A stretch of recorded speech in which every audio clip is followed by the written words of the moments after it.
Hello everyone, welcome to another new video. তো গত শুক্রবার আমি একটু বাইরে ঘুরতে গেছিলাম, ওই জন্য রেডি হচ্ছিলাম। তো ভাবলাম কেননা ক্যামেরা অন করেই রেডি হই। তো প্রথমে আমি আমার ময়শ্চারাইজার দিয়ে মেকআপ শুরু করতেছিলাম আর কি। আমি পন্ডসের এই ময়শ্চারাইজারটাই ইউজ করি সারা বছর, কারণ আমি জেল বেস ময়শ্চারাইজার ইউজ করতে পছন্দ করি। যেহেতু আমার অনেক অয়েলি স্কিন, এই জন্য আমি আসলে খুব একটা হেভি ময়শ্চারাইজার কখনো ইউজ করি না আর কি। আর আমি অফ ক্যামেরাতে আমার ড্রেসটাও চেঞ্জ করে নিয়েছিলাম, প্লাস লেন্সটাও পরে নিয়েছিলাম। এরপরে আমি এই যে প্যান স্টিকটা দিয়ে আমি আমার বেস করবো। আমি খুব একটা ফাউন্ডেশন ফ্রেন্ডলি পার্সন না, আমি ফাউন্ডেশন খুব কম ইউজ করি। আর ফাউন্ডেশন ইউজ করলে আমি সবসময় প্যান স্টিক অথবা স্টিক ফাউন্ডেশন টাইপের জিনিসই ইউজ করার চেষ্টা করি, কারণ আমার লিকুইড বেস ফাউন্ডেশন খুব একটা ভালো লাগে না, আমি অ্যাভয়েড করে চলারই চেষ্টা করি। তো মাঝে মাঝে যদিও ইউজ করি। তো যাই হোক, আমার বিউটি ব্লেন্ডারটা আগেই ভিজিয়ে রেখেছিলাম। তো ভিজিয়ে রাখা বিউটি ব্লেন্ডার ছাড়া কখনোই ইউজ করা উচিত না, এতে ব্লেন্ডিংটা স্মুথ হয় না। আর মেকআপের ক্ষেত্রে ব্লেন্ডিংটা অনেক বেশি ইম্পর্টেন্ট। যত দামি মেকআপ ইউজ করেন না কেন, ব্লেন্ডিং ভালো না হলে আসলে তার কোনো মানেই নেই। তো যাই হোক, আমি ভালো করে ব্লেন্ড করে নিচ্ছিলাম। আর ইগনোর মাই ব্যাকগ্রাউন্ড, অ্যাকচুয়ালি আমার ঘরে এমন একটা জায়গা নেই যে আমি ভিডিও করার জন্য আলাদা করে সেট আপ করবো। এই জন্য যেরকম যা আছে ওইভাবেই আমি দাঁড়িয়ে ভিডিওটা জাস্ট করে ফেলি। আর আমি যেহেতু ক্যামেরা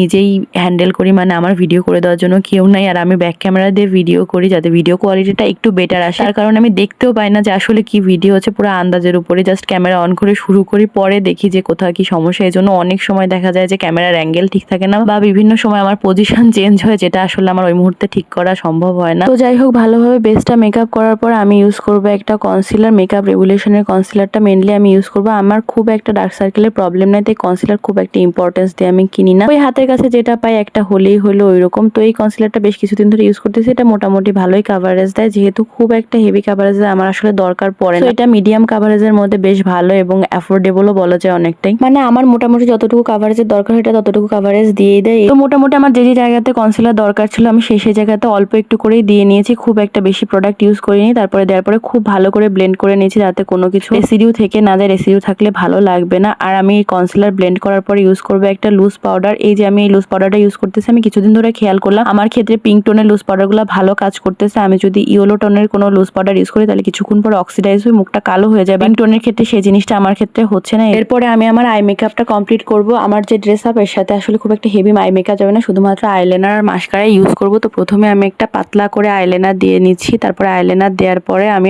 মাস্কারা ইউজ করবো। মাস্কারাটা আমি ইসেন্সের মাস্কারা ইউজ করতেছি, এটা আমি সারা বছর ইউজ করি, আমার খুব পছন্দের মাস্কারা। এটা মনে হয় যখন থেকে বের হয়েছে তখন থেকে একটা কিনে ট্রাই করছিলাম, আর তারপরে কোনোদিন এই ব্র্যান্ড আমার চেঞ্জ করা হয়নি। আমার খুবই ভালো লাগে এই ব্র্যান্ডটা। এরপরে আসে আমার পছন্দের পার্ট, যেটা দেওয়ার সময় আমি আমার সকল ভৃতাহিত জ্ঞান হারাই ফেলি, সেটা হচ্ছে ব্লাশ। ব্লাশ দেওয়ার সময় আমি একদম ভরে ভরে ব্লাশ লাগে। আমি জানি না কেন, আমার কেন জানি মনে হয় ব্লাশ লাগানো মানে গালটা পুরো টমেটোর মতো লাল হইতে হবে, নাহলে আমার মনে স্যাটিসফ্যাকশন আসে না। যদিও আমি প্রথমে লিকুইড ব্লাশ ইউজ করে তারপরে পাউডার ব্লাশ দিই, বাট এই দিন আমি লিকুইড ব্লাশটা ইউজ করতে ভুলে গেছিলাম, এই জন্য পাউডার ব্লাশটা একটু বেশি বেশি করে লাগাচ্ছি। এরপরে মেইন পার্ট সেটা হচ্ছে লিপস্টিক না দিলে পুরো সাজে অসম্পূর্ণ। আমি নির্বাণার এই রেড শেডটা ইউজ করতেছি। আমি রিসেন্টলি নির্বাণার বেশ কিছু শেডের লিপস্টিক ইউজ করতেছি। লিপস্টিকগুলো সো মাচ হাইড্রেটিং, এটা দিলে বোঝাই যায় না যে কোনো ম্যাট লিপস্টিক দেওয়া হয়েছে বা ঠোঁটে কোনো ভারী জিনিস আছে। প্লাস এটা ঠোঁটকে একদমই ড্রাই করে না। কিছু কিছু লিপস্টিক আছে ঠোঁটকে এত ড্রাই করে ফেলে যে মানে খুবই আনকমফোর্টেবল ফিল হয়, বাট এটাতে সেরকম কিছুই হয় না। এই জন্য আমি প্রথমে একটা কিনে ট্রাই করার পরে 2-3টা শেড কিনে ফেলছি। এরপরে আমি আমার চুলটা সেট করে নিচ্ছিলাম। সেট বলতে তেমন কিছুই করি না, আমি জাস্ট একটু আশ্রয় সেট করে নিয়েছিলাম। আমি পারতপক্ষে আমার চুলে কোনো হিট ইউজ করার চেষ্টা করি না, যেরকম থাকে জাস্ট খালি আশ্রয় সেট করি। এরপরে একে একে আমি আমার অর্নামেন্টস গুলো পরে নিয়েছিলাম। খুব একটা অর্নামেন্টস পরিনি, শুধুমাত্র কানে একটা দুল আর হাতে কিছু চুড়ি পরেছিলাম। শাড়ি ছাড়া বা কোনো পার্টি ওয়্যার ছাড়া আমি আসলে খুব একটা অর্নামেন্টস পরতে পছন্দ করি না, এই